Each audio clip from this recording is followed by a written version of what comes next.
Hello, and welcome to my YouTube channel, Reading Little Blue Books, out loud, while stoned.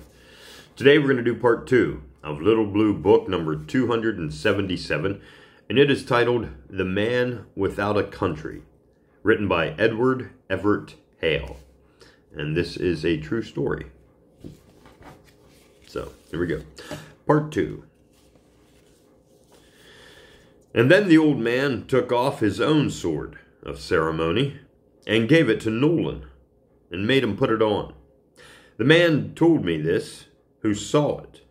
Nolan cried like a baby, and well he might.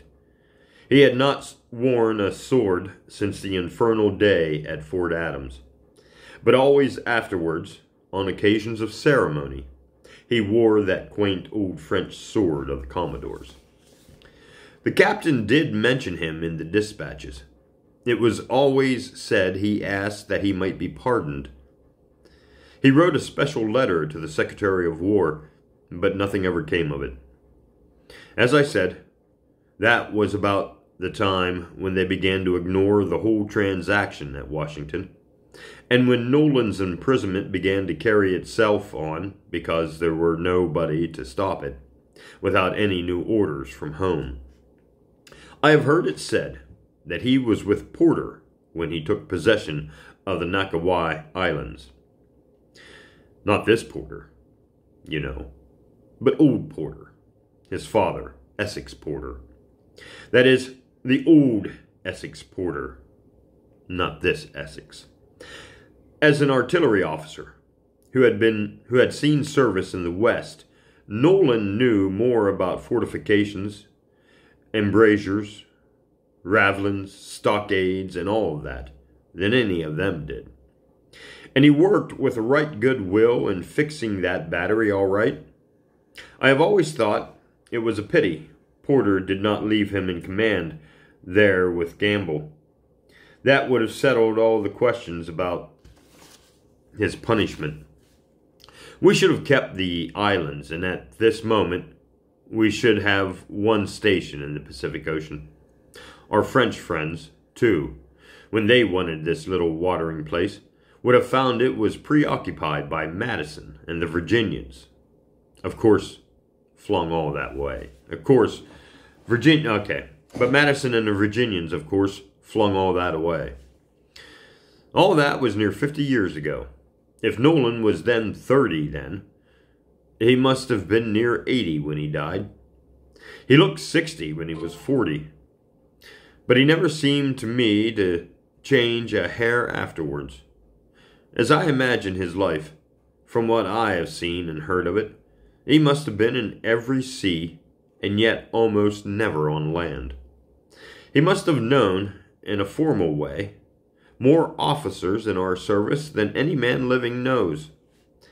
He told me once, with a grave smile, that no man in the world lives so methodical a life as he. You know the boys say I am the Iron Mask, and you know how busy he was. He said it did not do for any man to try to read all the time, more than to do anything else all the time, but that he read just 5 hours a day. Then, he said, I keep up my notebooks, writing in them at such and such hours from what I have been reading, and I include in them my scrapbooks. These were very curious indeed. He had 6 or 8 of different subjects. There was one of history, one of natural science, one which he called odds and ends. But they were not merely books of extracts from newspapers. They had bits of plants and ribbons, shells tied on, and carved scraps of bone and wood, which he had taught the men to cut for him. And they were beautifully illustrated. He drew admirably. He had some of the funniest drawings there, and some of the most pathetic that I have ever seen in my life. I wonder who will have Nolan's scrapbooks. Well, he said his reading and his notes were his profession, and that they took 5 hours and 2 hours respectively of each day. Then, he said, every man should have a diversion as well as a profession. My natural history is my diversion. That took 2 hours a day more. The men used to bring him birds and fish, but on a long cruise he had to satisfy himself with centipedes and cockroaches, and such small game. He was the only naturalist I ever met who knew anything about the habits of the housefly and the mosquito. All those people can tell you whether they are Lepidoptera or Stepatroptera. But as for telling how you can get rid of them, or how they get away from you when you strike them, why, Linnaeus knew as little of that as John Foy, the idiot, did. These 9 hours made Nolan's regular daily occupation. The rest of the time he talked or walked. Till he grew very old, he went aloft a great deal. He always kept up his exercise, and I never heard that he was ill. If any other man was ill, he was the kindest nurse in the world, and he knew more than half the surgeons do. Then, if anybody was sick or died, or if the captain wanted him to on any other occasion, he was always ready to read prayers. I have remarked that he read beautifully. My own acquaintance with Philip Nolan began 6 or 8 years after the war, on my first voyage after I was appointed a midshipman. It was in the first days after our slave trade treaty, while the reigning house, which was still the House of Virginia, had still a sort of sentimentalism about the suppression of the horrors of the Middle Passage, and something was sometimes done that way. We were in the South Atlantic on that business. From the time I joined, I believe I thought Nolan was a sort of lay chaplain, a chaplain with a blue coat. I never asked about him. Everything in the ship was strange to me. I knew it was green to ask questions, and I suppose I thought there was a plain buttons on every ship. We had him to dine in our mess once a week, and the caution was given that on that day nothing was to be said about home. But if they had told us not to say anything about the planet Mars or the book Dudeometry, I should not have asked why. There were a great many things which seemed to me to have as little reason. I first came to understand anything about the man without a country one day when we overhauled a dirty little schooner which had slaves on board. An officer was sent to take charge of her, and after a few minutes he sent back his boat to ask that someone might be sent who could speak Portuguese. We were all looking over the rail when the message came, and we all wished we could interpret when the captain asked who spoke Portuguese. But none of the officers did, and just as the captain was sending forward to ask if any of the people could, Nolan stepped out and said he should be glad to interpret, if the captain wished, as he understood the language. The captain thanked him, fitted out another boat with him, and in this boat it was my luck to go. When we got there, it was such a scene as you seldom see and never want to. Nastiness beyond account, and chaos run loose in the midst of the nastiness. There were not a great many of the Negroes, but by way of making what they were understand that they were free. Vaughan had their handcuffs and ankle cuffs knocked off, and, for convenience sake, was putting them upon the rascals of the schooner's crew. The Negroes were, most of them, cut of the hold, and swarming all around the dirty deck, with a central throng surrounding Vaughan and addressing him in every dialect and pathos of a dialect, from the Zulu click up to the Parisian of Beladjed.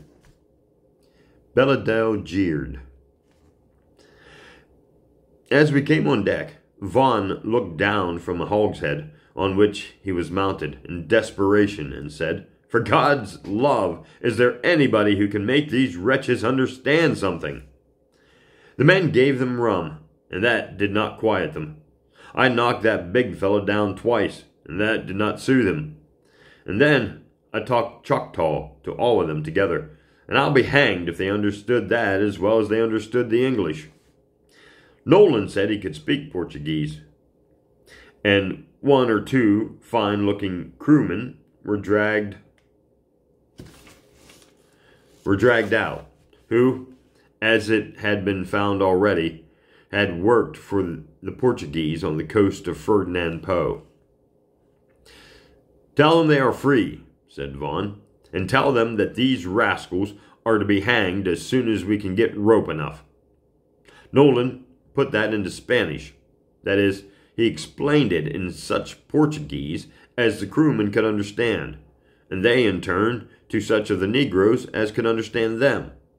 Then there was such a yell of delight, clenching of fists, leaping and dancing, kissing of Nolan's feet, and a general rush made to the hogshead by way of spontaneous worship of Vaughan as the deus and machina of the occasion.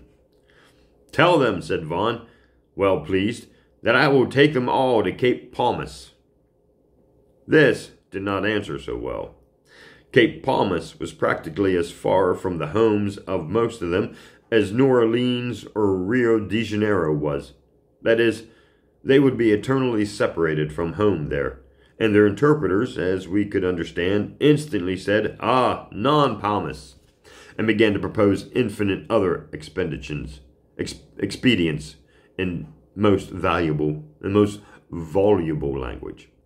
Vaughan was rather disappointed at this result of his liberality, and asked Nolan eagerly what they said. The drops stood on poor Nolan's white forehead as he hushed the men down and said, "He says, not Palmas. He says, take us home. Take us to our own country. Take us to our own home. Take us to our own pickaninnies and our own women. He says he has an old father and mother who will die if they do not see him. And this one says he left his people all sick and paddled down to Ferdinand to beg the white doctor to come and help them, and that these devils caught him in the bay just in sight of home, and that he has never seen anybody from home since then. And this one says," choked out Nolan, "that he has not heard a word from his home in 6 months, while he has been locked up in an infernal barracoon."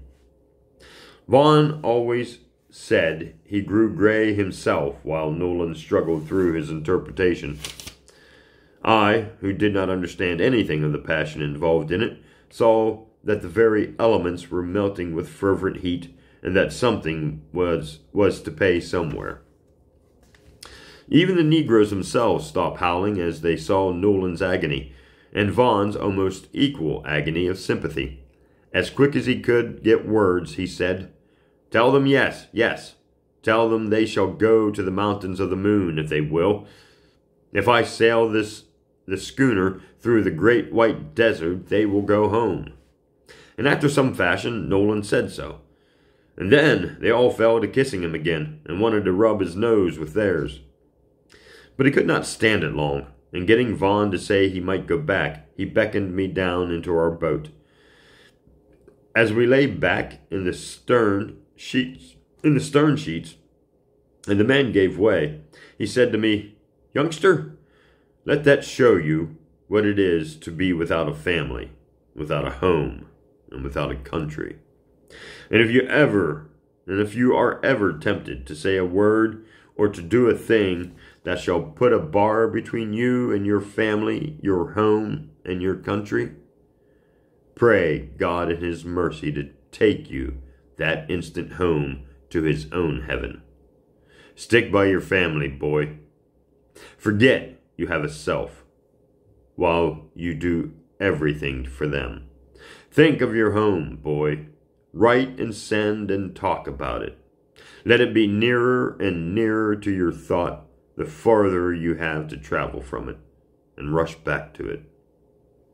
When you are free, as that poor black slave is doing now, and for your country, boy," and the words rattled in his throat, "and for that flag," and he pointed to the ship, "never dream a dream but of serving her as she bids you.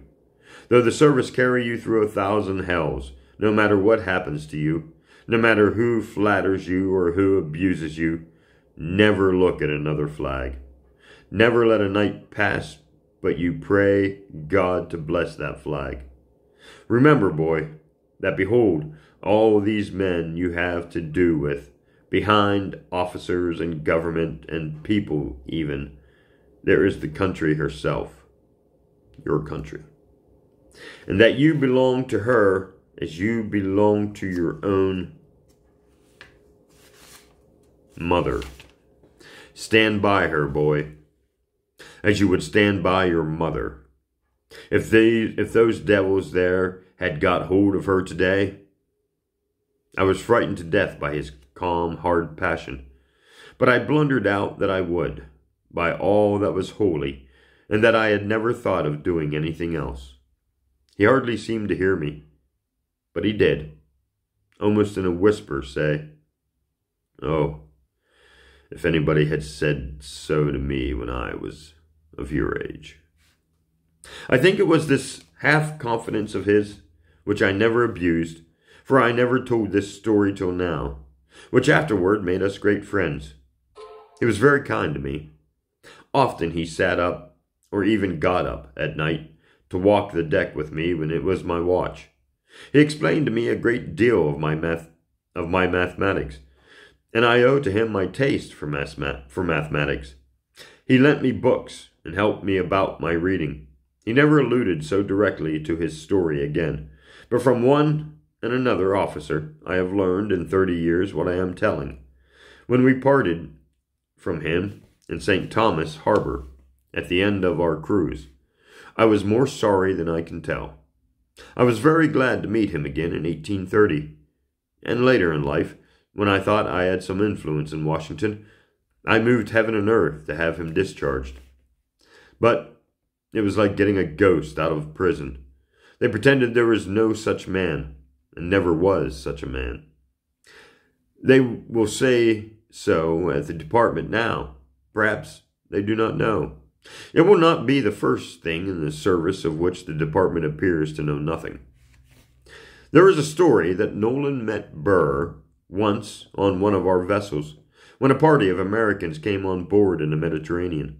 But this I believe to be a lie, or rather, it is a myth, ben trovato, involving a tremendous blow-up with which he sunk Burr, asking him how he liked to be without a country. But it is clear from Burr's life that nothing of the sort could have happened. And I mentioned this only as an illustration of the stories which get it going where there is the least mystery at bottom. So poor Philip Nolan had his wish fulfilled. I know but one fate more dreadful. It is the fate reserved for those men who shall have one day to exile themselves from their country because they have attempted her ruin, and shall have at the same time to see the prosperity and honor to which she rises when she has rid herself of them and their iniquities. The wish of poor Nolan, as we have learned to call him, not because his punishment was too great, but because his repentance was so clear, was precisely the wish of every Bragg and Beauregard who broke a soldier's oath 2 years ago, and of every Murray and Barron who broke a sailor's. I do not know how often they have repented. I do know that they have done all that in them lay, that they might have no country, that all the honors, associations, memories, and hopes which belong to country might be broken up into little shreds and distributed to the winds. I know, too, that their punishment, as they vegetate through what is left of life to them in wretched Bourgonais and Leicester squares, where they are destined to upbraid each other till they die, will have all the agony of Nolan's, with the added pang that every one who sees them will see them to despise and to execrate them. They will have their wish, like him. For him, poor fellow, he repented of his folly, and then, like a man, submitted to the fate he had asked for.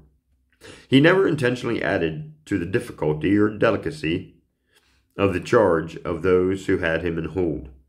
Accidents would happen, but they never happened from his fault. Lieutenant Truxton told me that when Texas was annexed, there was a careful discussion among the officers whether they should get hold of Nolan's handsome set of maps and cut Texas out of it.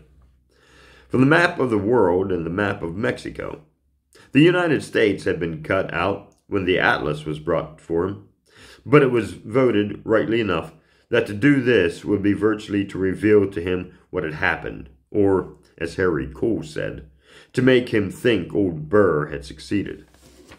So it was from no fault of Nolan's that a great botch happened at my own table, when, for a short time, I was in command of the George Washington corvette on the South American station. We were lying in the La Plata, and some of the officers, who had been on shore and had just joined again, were entertaining us with accounts of their misadventures in riding the half-wild horses of Buenos Aires. Nolan was at table, and was in an unusually bright and talkative mood. Some story of a tumble reminded him of an adventure of his own, when he was catching wild horses in Texas with his brother Stephen, at a time when he must have been quite a boy. He told the story with a good deal of spirit, so much so that the silence which often follows a good story hung over the table for an instant, to be broken by Nolan himself. For he asked, perfectly, unconsciously, "Pray, what has become of Texas?" After the Mexicans got their independence, I thought that province of Texas would come forward very fast. It is really one of the finest regions on earth. It is the Italy of this continent. But I have not seen or heard a word of Texas for near 20 years. There were 2 Texan officers at the table. The reason he had never heard of Texas was that Texas and her affairs had been painfully out of his newspapers since Austin began his settlements, so that while he read of Honduras and Tamaulipas, and till quite lately of California, this virgin providence in which his brother had traveled so far, and, I believe, had died, had ceased to be with him. Waters and Williams, the 2 Texas men, looked grimly at each other, and tried not to laugh. Edward Morris had his attention attracted by the 3rd link in the chain of the captain's chandelier. Waters was seized with a convulsion of sneezing. Nolan himself saw that something was to pay. He did not know what. After I, master of the feast, had to say, "Texas is out of the map, Mr. Nolan. Have you seen Captain Back's curious account of Sir Thomas Roe's welcome?" After that cruise, I never saw Nolan again. I wrote to him at least twice a year, for in that voyage we became even confidentially intimate, but he never wrote to me. The other men tell me that in those 15 years he aged very fast, as well he might indeed, but that he was still the same gentle, uncomplaining, silent sufferer that he ever was, bearing as best he could his self-appointed punishment. Rather less social, perhaps with new men whom he did not know, but more anxious, apparently, than ever to serve and befriend and teach the boys, some of whom fairly seemed to worship him. And now the dear old fellow is dead. He had found a home at last, and a country. Since writing this, and while considering whether or no I would print it, as a warning to the young Nolans and Vallandigams and Tatnalls of today, or what it is to throw away a country, I have received from Danforth, who is on board the Levant, a letter which gives an account of Nolan's last hours. It removes all my doubts about telling his story. To understand the first words of the letter, the non-professional reader should remember that after 1817, the position of every officer who had Nolan in charge was one of the greatest delicacy. The government had failed to renew the order of 1807 regarding him. What was a man to do? Should he be let go? What then? If he were called to account by the department for violating the order of 1807, should he keep him? What then? If Nolan should be liberated some day and should bring an action for false imprisonment or kidnapping against every man who had had him in charge. I urged and pressed upon this Southard, and I have reason to think that other officers did the same thing. But the secretary always said, as they so often do in Washington, that there were no special orders to give, and that we must act on our own judgment. That means, if you succeed, you will be sustained. If you fail, you will be disavowed. Well, as Danforth says, all that is over now, though I do not know, but I expose myself to a criminal prosecution on the evidence of the very revelation I am making.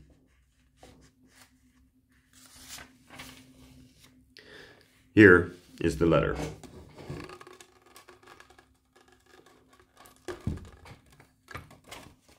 Levant. Dear Fred, I try to find heart and life to tell you that it is all over with dear old Nolan. I have been with him on this voyage more than I ever was, and I can understand wholly now the way in which you used to speak of the dear old fellow. I could see that he was not strong, but I had no idea that the end was so near. The doctor had been watching him very carefully, and yesterday morning came to me and told me that Nolan was not so well, and had not left his stateroom, a thing I never remembered before. He had let the doctor come and see him as he lay there, the first time the doctor had been in the stateroom, and he said he should like to see me. Oh dear! Do you remember the mysteries we boys used to invent about his room in the old intrepid days? Well, I went in, and there, to be sure, the poor fellow lay in his berth, smiling pleasantly as he gave me his hand, but looking very frail. I could not help a glance round, which showed me what a little shrine he had made of the box he was lying in. The stars and stripes were traced up above and around a picture of Washington, and he had painted a majestic eagle, with lightnings blazing from his beak. In his foot he clasped the whole globe, which his wings overshadowed. The dear old boy saw my glance and said, with a sad smile, "Here you see, I have a country." And then he pointed to the foot of his bed, where I had not seen before a great map of the United States, as he had drawn it from memory, and which he had there to look upon as he lay. Quaint, queer old names were on it, in large letters: Indiana Territory, Mississippi Territory, and Louisiana. As I supposed our fathers learned such things. But the old fellow had patched in Texas, too. He had carried his western boundary all the way to the Pacific, but on that shore he had defined nothing. "Oh, Danforth," he said, "I know I am dying. I cannot get home. Surely you will tell me something now." Stop. Do not speak till I say what I am sure you know, that there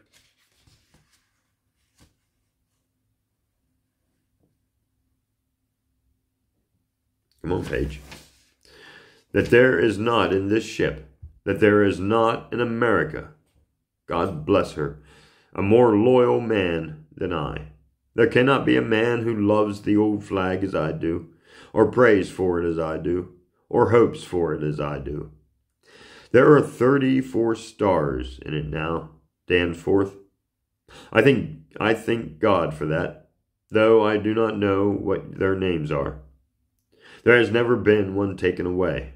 I thank God for that. I know by that there has never been any successful Burr. Oh, Danforth, he sighed out. How like a wretched night's dream a boy's idea of personal fame or of separate sovereignty seems when one looks back on it after such a life as mine. But tell me something. Tell me everything, Danforth, before I die. Ingram, I swear to you that I felt like a monster that I had not told him everything before. Danger or no danger, delicacy or no delicacy.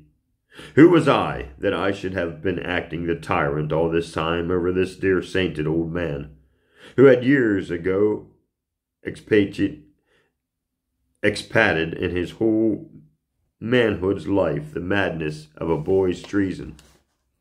Mr. Nolan, said I will tell you everything you ask about. Only, where shall I begin? Oh, the blessed smile that crept over his white face, and he pressed my hand and said, God bless you. Tell me their names, he said, and he pointed to the stars on the flag. The last I knew was Ohio. My father lived in Kentucky.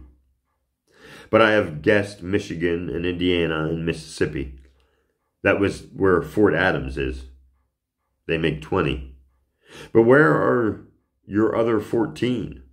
You have not cut up any of the old ones, I hope. Well, that was not a bad text, and I told him the names, in as good order as I could, and he bade me take down his beautiful map and draw them in as I best could with my pencil.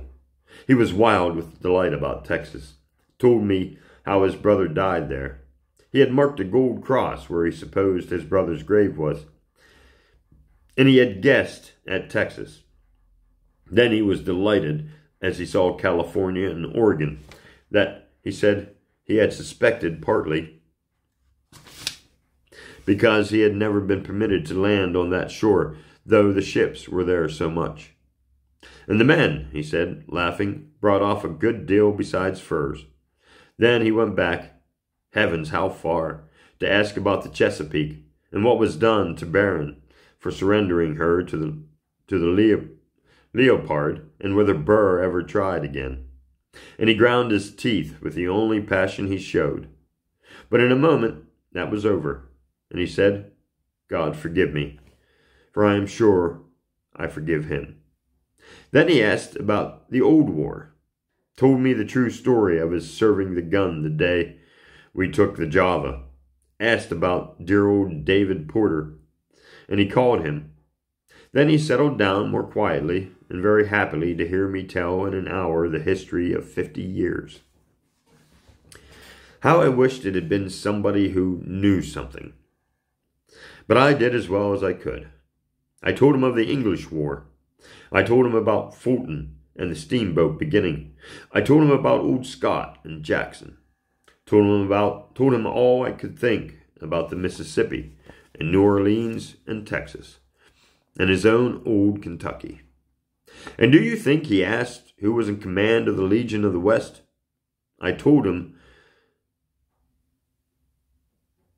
it was a very gallant officer named Grant, and that by our last news he was about to establish his headquarters at Vicksburg. Then, where was Vicksburg? I worked that out on the map. It was about 100 miles more or less above the old Fort Adams, and I thought Fort Adams must be a ruin now. It must be at old Vic's plantation, he said.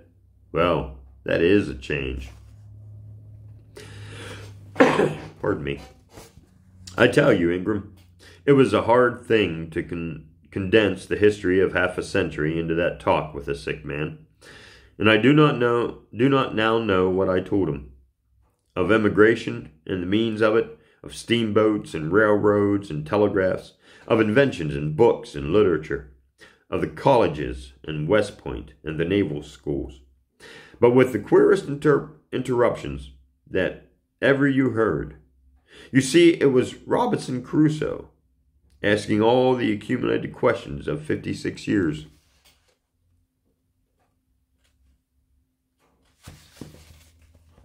I remember he asked all of a sudden, who is president now? And when I told him, he asked if old Abe was General Benjamin Lincoln's son.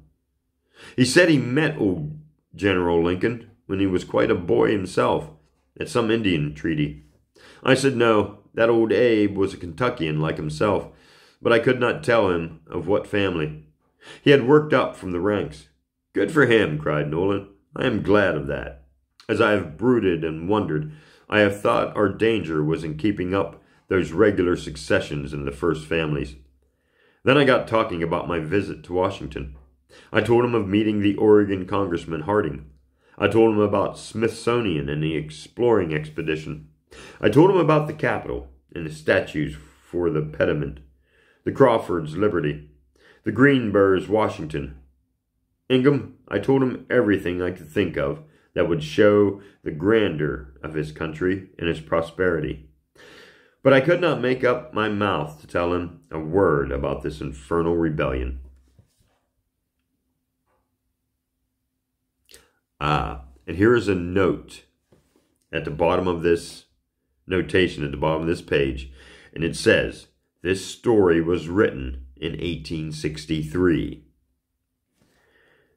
And that is what it's speaking about, the infernal rebellion. It's the Civil War. Side note. And he drank it in and enjoyed it as I cannot tell you. He grew more and more silent, yet I never thought he was tired or faint. I gave him a glass of water, but he just wet his lips and told me not to go away. Then he asked me to bring the Presbyterian Book of Public Prayer, which lay there, and said, with a smile, that it would open at the right place. And so it did. There was his double red mark down the page, and I knelt down and read, and he repeated with me. For ourselves and our country, O gracious God, we thank thee that, notwithstanding our manifold transgressions of thy holy laws, thou hast continued to us thy marvelous kindness. And so to the end of that thanksgiving, then he turned to the end of the same book, and I read the words more familiar to me. Most heartily we beseech thee, with thy favor, to behold and bless thy servant, the President of the United States, and all others in authority, and the rest of the Episcopal collect. Danforth, he said, I have repeated those prayers night and morning. It is now 55 years. And then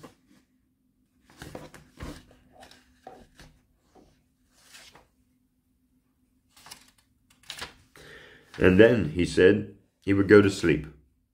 He bent me down over him and kissed me. And he said, look in my Bible, Danforth, when I am gone. And I went away. But I had no thought it was the end. I thought he was tired and would sleep. I knew he was happy, and I wanted him to be alone. But in an hour, when the doctor went in gently, he found Nolan had breathed his life away with a smile. He had something pressed close to his lips. It was his father's badge of the Order of Cincinnati. We looked in his Bible, and there was a slip of paper at the place where he had marked the text. They desire a country, even a heavenly. Wherefore God is not ashamed to be called their God, for he hath prepared for them a city.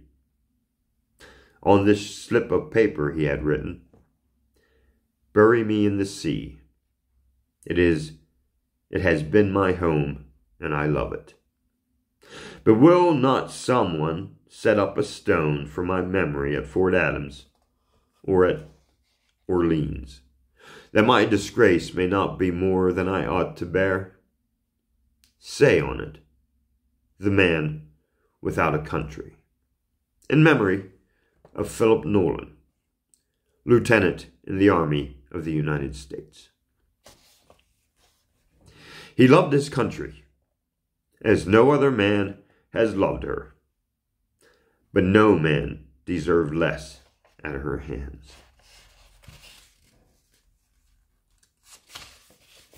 And that is the end of The Man Without a Country, the true story of Philip Nolan, written by Edward Everett Hale.